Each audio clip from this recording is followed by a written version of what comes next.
Friends छोड़ते हैं आज का अपना वीडियो। आज के इस वीडियो में आपको बताने वाला हूं क्लास 9 के लिए वार्षिक परीक्षा 2025-26 के लिए बहुत ही इंपॉर्टेंट क्वेश्चन पेपर बताने वाला हूं। इसी क्वेश्चन पेपर से आपके एग्जाम में काफ़ी क्वेश्चंस आने वाले हैं, इसलिए इस वीडियो को एक बार ज़रूर देख के जाइएगा। एग्ज़ाम से पहले पहले इस वीडियो को आपको अच्छे से प्रिपेयर करके जाना है, ताकि आप इस क्वेश्चंस को देखो और अपने एग्ज़ाम में भी पाओ।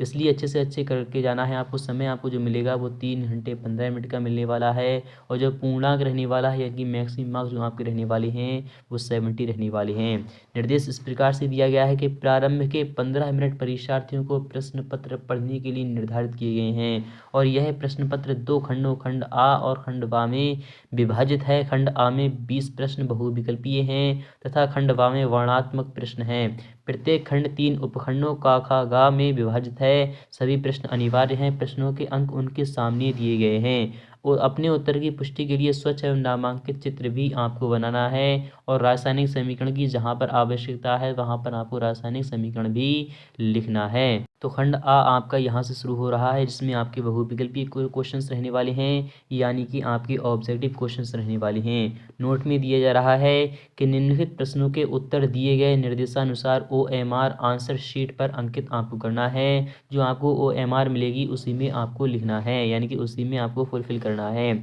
तो उपखंड का यानी कि भौतिक विज्ञान का आपका शुरू हो रहा है, यानी कि आपका फिजिक्स का यहाँ पर सेक्शन शुरू हो रहा है। तो पहला वाला क्वेश्चन इस प्रकार से है कि वाहनों में लगे ओडोमीटर से नापा जाता है। तो वाहनों में लगा जो ओडोमीटर होता है उससे क्या नापा जाता है? क्या उससे वेग नापा जाता है, या फिर चाल नापी जाती है, या फिर दूरी नापी जाती है? तो आपका ऑप्शन नंबर सी सही हो जाएगा। दूरी नापी जाती है, ना कि त्वरण नापा जाता है। तो आपका ऑप्शन नंबर सी सही हो जाएगा। इसी प्रकार से अगर बात करें कि बल का एसआई मात्रक जो होता है वो न्यूटन होता है। क्या होता है? न्यूटन होता है। न्यूटन को हम क्या कहते हैं? F बराबर एम में होता है। आपका क्या होता है? एम में होता है, यानी किलोग्राम मीटर प्रति सेकंड स्क्वायर हो जाएगा, यानी कि ऑप्शन नंबर आपका इसमें भी सी वाला ऑप्शन सही हो जाएगा। अगर बात करें नेक्स्ट वाले क्वेश्चन की, यहाँ पर कह रहा है दो पिंडों के बीच लगने वाला गुरुत्वाकर्षण बल जो होता है Fg जो होता है वो क्या होता है? Gm/r² होता है। क्या होता है? Gm/r² होता है। में से किस पर निर्भर नहीं करता? उनके बीच की दूरी पर नहीं, इस पर भी निर्भर करता है। उनके द्रव्यमानों के गुणनफल पर, इस पर भी निर्भर करता है। गुरुत्वाकर्षण नियतांक पर, इस पर भी निर्भर करता है। उनके द्रव्यमानों के योगफल पर, तो योगफल ये आपका रॉन्ग हो जाएगा। उनके मल्टीप्लिकेशन पर करता है, यानी गुणनफल पर करता है, इसलिए आपका ऑप्शन नंबर यहाँ पर डी सही हो जाएगा। अगर बात करें यहाँ पर ऑप्शन नंबर डी आपका बिल्कुल सही है, और वो तीनों ही गलत हो जाएंगे।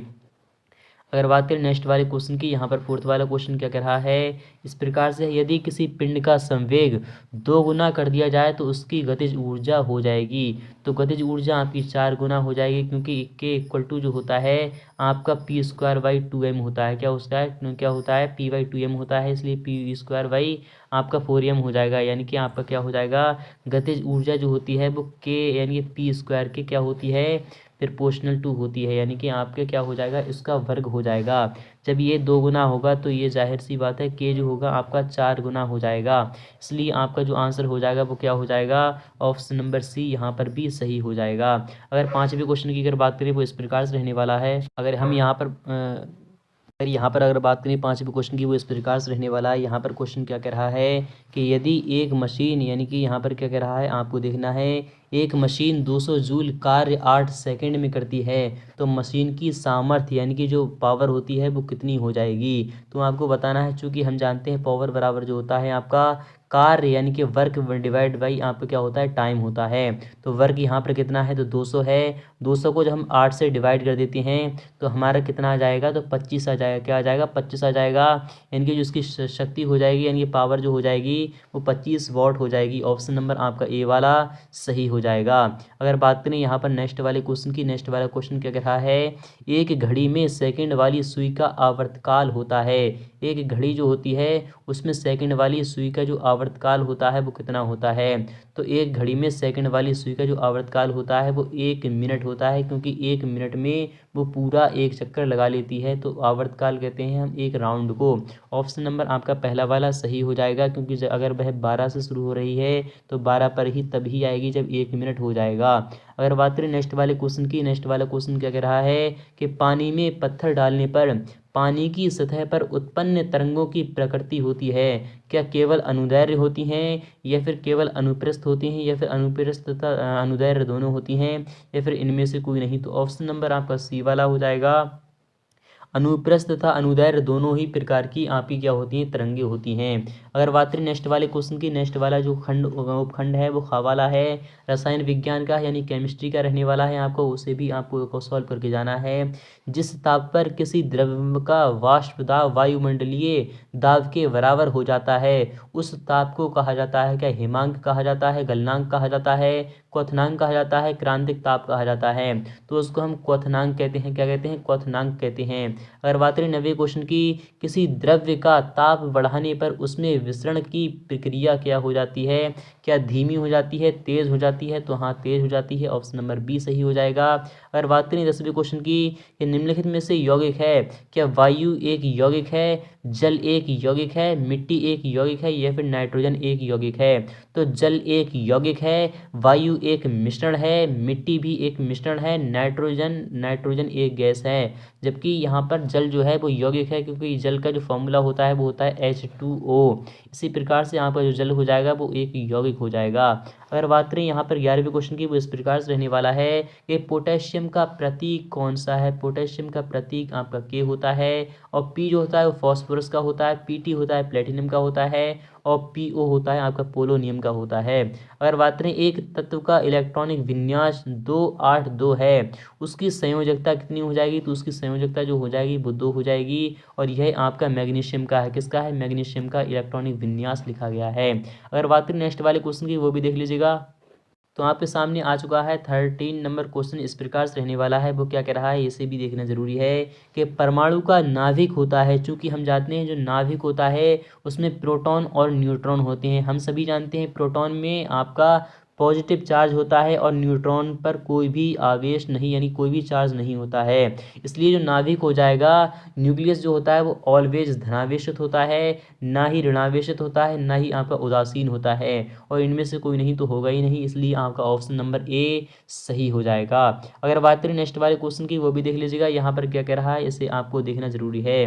तो उपखंड ग आपका शुरू हो रहा है, जो कि जीव विज्ञान का है यानी बायोलॉजी का है। तो सबसे पहले आपका 14 नंबर क्वेश्चन इस प्रकार से है, कोशिका में श्वसन कोशिकांग कौन सा है। क्या केंद्रक है, राइबोसोम है, या फिर माइटोकॉन्ड्रिया है, या फिर आपका गोल्जिकाय है। तो आप सभी जानते हैं कोशिका में श्वसन होता है, यानी कि जो श्वास लेती है कोशिका, वो कौन सा कोशिका का अंग होता है, वो कौन सा होता है। तो वह माइटोकॉन्ड्रिया होता है। क्या होता है, माइटोकॉन्ड्रिया होता है। ऑप्शन नंबर बी यहाँ पर सही हो जाएगा। अगर बात करें यहाँ पर 15 नंबर क्वेश्चन की, वो इस प्रकार से है, आपके सामने आ चुका है नेक्स्ट क्वेश्चन। यहाँ पर क्या कह रहा है, 15वां क्वेश्चन इस प्रकार से रहने वाला है। यहाँ पर कह रहा है जंतु कोशिका में नहीं पाई जाती है। क्या कोशिका भित्ति नहीं पाई जाती है, जीव कला नहीं पाई जाती है, फिर जीव द्रव्य नहीं पाई जाती है, फिर गुणसूत्र नहीं पाया जाता है। तो जंतु कोशिका में जो नहीं पाया जाता है वो जीव द्रव्य नहीं पाया जाता है, यानी कि आपका सेल वॉल नहीं पाई जाती है। ऑप्शन नंबर आपका सी सही हो जाएगा। अगर बात करें 16वें क्वेश्चन की, फूलों का आकर्षण रंग का कारण है। क्या क्रोमोप्लास्ट है, या फिर क्लोरोप्लास्ट, या फिर ल्यूकोप्लास्ट है, या फिर इनमें से कोई नहीं। तो जो आपका हो जाएगा वो क्या हो जाएगा, क्रोमोप्लास्ट हो जाएगा, यानी कि ऑप्शन नंबर ए सही हो जाएगा। अगर बात करें जल का संवहन होता है, क्या जाइलम द्वारा होता है, फ्लोएम द्वारा होता है, पत्तियों द्वारा होता है, या फिर कैम्बियम द्वारा होता है। तो जो आपका आंसर हो जाएगा वो हो जाएगा जाइलम द्वारा होता है। ऑप्शन नंबर ए आपका यहाँ पर सही हो जाएगा। अगर बात करें 18वें क्वेश्चन की, वो इस प्रकार से रहने वाला है कि शरीर को ढकने वाला, बाह्य रक्षा प्रदान करने वाला ऊतक है।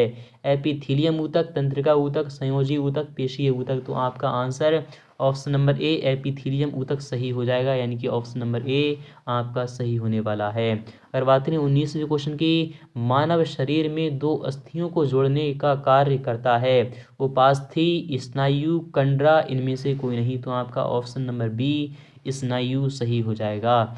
20वें क्वेश्चन की अगर बात करें कि पशुओं के लिए चारा प्राप्त किया जाता है बरसीम से, सूड़ान घास से, या फिर जई से, या फिर इनमें से सभी से। पशुओं के लिए चारा प्राप्त किया जाता है इनमें से सभी से। ऑप्शन नंबर आपका डी वाला सही हो जाएगा। तो फिलहाल के नेक्स्ट वाले क्वेश्चन देख लेते हैं। तो खंडवा भी आपका यहाँ से शुरू हो रहा है। तो खंडवा आपके सामने आ चुका है। यहाँ पर है वर्णनात्मक प्रश्न है उपखंड का, यानी कि भौतिक विज्ञान यानी कि आपका फिजिक्स का यहाँ से उपखंड शुरू हो रहा है। त्वरण किसे कहते हैं, क्या कहते हैं, त्वरण जो होता है, एक्सेलरेशन जो होता है, वो हम किसे कहते हैं। तो एक्सेलरेशन की हम जो फॉर्मूला यानी कि जो बना सकते हैं हम, तो हम ये फॉर्मूला बना सकते हैं।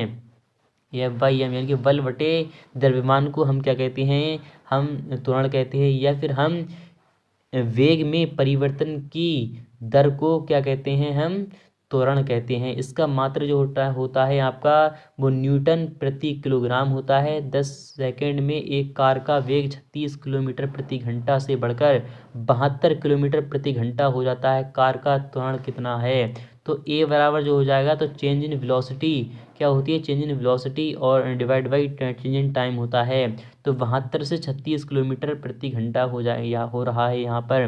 तो 10 सेकंड में है आपका, तो सबसे पहले आपको 72 किलोमीटर प्रति घंटा है, तो 72 सबसे पहले तो आपको 72 फिर उसके बाद माइनस का आपका कितना हो जाएगा, 36 हो जाएगा, और डिवाइड बाई आपका कितना है यहाँ पर, तो 10 सेकंड है। 10 सेकंड है, ऊपर से हम इसे सेकंड में करते हैं, तो 5/18 यानी कि 5/18 से भी हमें इसे मल्टीप्लाई करना होगी। तो 72 में से जब 36 चला जाएगा तो आपका 36 बचेगा।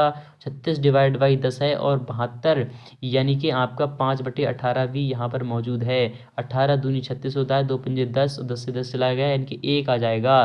क्या आ जाएगा, इसका जो त्वरण हो जाएगा वो एक जो हो जाएगा, 1 न्यूटन प्रति क्या हो जाएगा, न्यूटन प्रति किलोग्राम हो जाएगा। इस प्रकार से ये भी हम निकाल सकते हैं। और अगर बात करें नेक्स्ट वाले क्वेश्चन की, तो ये मीटर प्रति सेकंड स्क्वायर भी हम इसको लिख सकते हैं। अगर बात करें नेक्स्ट क्वेश्चन की, संवेग किसे कहते हैं, इसका मात्रक आपको लिखना है। 5 किलोग्राम द्रव्यमान की एक गतिशील वस्तु का संवेग 20 किलोग्राम प्रति मीटर प्रति सेकंड है। तो वस्तु का वेग ज्ञात करना है आपको। संवेग किसे कहते हैं, तो P बराबर mv होता है। क्या होता है, mv होता है, यानी कि द्रव्यमान और वेग, किसी वस्तु के द्रव्यमान और उसके वेग के गुणनफल को हम संवेग कहते हैं। इसका जो मात्रक हो जाएगा वो किलोग्राम मीटर प्रति सेकंड हो जाएगा। 5 किलोग्राम द्रव्यमान की एक स्थितिज क्या कह रहा है यहाँ पर, एक गतिशील वस्तु का संवेग, यानी कि जो P आपको दिया जा रहा है वो आपको दिया जा रहा है 20 किलोग्राम मीटर प्रति सेकंड है। तो वस्तु का वेग आपको निकालना है। तो P बराबर mv होता है, तो P बराबर आपको 20 दिया जा रहा है, और m का जो मान है वो कितना है, तो m का मान आपको 5 किलोग्राम है, और b की वैल्यू आपको निकालना है। तो 5 चौक कितना होता है, v होता है 20 होता है, यानी कि v जो हो जाएगा वो आपका 4 आ जाएगा। क्या आ जाएगा, 4 आ जाएगा। 4 मीटर प्रति सेकंड आपका आंसर क्या आ जाएगा, 4 मीटर प्रति सेकंड आ जाएगा। अगर बात करें नेक्स्ट वाले क्वेश्चन की, तो तीसरा क्वेश्चन इस प्रकार से रखा गया है। यहाँ पर कह रहा है न्यूटन का गुरुत्वाकर्षण बल का नियम आपको लिखना है, और 50 किलोग्राम तथा 120 किलोग्राम द्रव्यमान के दो पिंड 110 मीटर की दूरी पर स्थित हैं, उनके बीच गुरुत्वाकर्षण बल की गणना आपको करना है। गुरुत्वाकर्षण बल का नियम आपको लिखना है, F बराबर G/m/r²। इसी को इस प्रकार से हमें डिफाइन कर देना है अच्छे तरीके से।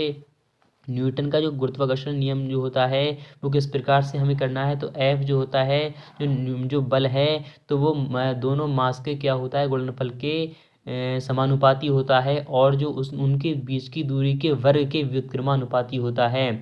जब दोनों मास को इस प्रकार से रखा गया है तो उनके बीच की दूरी इतनी है, तो उनके बीच आपको गुरुत्वाकर्षण बल आपको निकालना है। अगर बात करें फोर्थ वाले क्वेश्चन की, भी इस प्रकार से रखा गया है। तो फोर्थ नंबर क्वेश्चन भी आपके सामने रखा गया है। यहाँ पर कह रहा है यांत्रिक ऊर्जा संरक्षण का सिद्धांत आपको लिखना है, तथा दर्शाना है कि स्वतंत्र रूप से गुरुत्व के अधीन गिरते हुए पिंड की कुल यांत्रिक ऊर्जा नियत रहती है, यानी कांस्टेंट रहती है, आपको बताना है। अथवा वाला भी क्वेश्चन आपके सामने दिया गया है। तरंग गति में आयाम, आवृत्ति तथा आवर्तकाल तथा तरंग दैर्घ्य को परिभाषित करना है आपको। यदि तरंग का आवर्तकाल 4 गुणा 10⁻³ सेकंड है तथा तरंग दैर्घ्य 60 सेंटीमीटर है, तरंग की चाल तथा आवृत्ति आपको ज्ञात करना है। अच्छे तरीके से ये क्वेश्चन आपको सॉल्व करके जाना है। और इसी तरीके से उपखंड खा यानी कि रसायन शास्त्र का यहाँ पर दिया गया है, उसे भी देखना जरूरी होता है, तो सभी आपको देख लेना है, अच्छे से प्रिपेयर भी कर लेना है। अगर बात करें यहाँ पर अथवा वाला क्वेश्चन है, संयोजकता का इलेक्ट्रॉनिक सिद्धांत क्या है, और स्पष्ट करना है निम्न तत्वों के इलेक्ट्रॉनिक विन्यास आपको भी निकालना है। माइटोकॉन्ड्रिया की संरचना का सचित्र वर्णन करना है। कोश का सिद्धांत किसने प्रस्तुत किया वो बताना है। कोश का सिद्धांत लिखना है आपको। रुधिर क्या है, रुधिर के घटक तथा उनके कार्य को आपको उल्लेख करना है। पादप कोशिका तथा जंतु कोशिका में 6 अंतर आपको लिखना है। मिट्टी की उर्वरता बनाए रखने के लिए खाद तथा उर्वरक के उपयोग की तुलना करना है। रेखांकित रेखा के यानी कि रेखित तथा आरेखित पेशी में 3 अंतर आपको बताना है। तो फिलहाल की अगर आपको कंप्लीटली सॉल्यूशन चाहिए तो कमेंट सेक्शन में बता देना फुल सॉल्यूशन, मैं आपको फुल सॉल्यूशन भी प्रोवाइड करा दूंगा। तो मिलते हैं नेक्स्ट वीडियो में, तब तक के लिए थैंक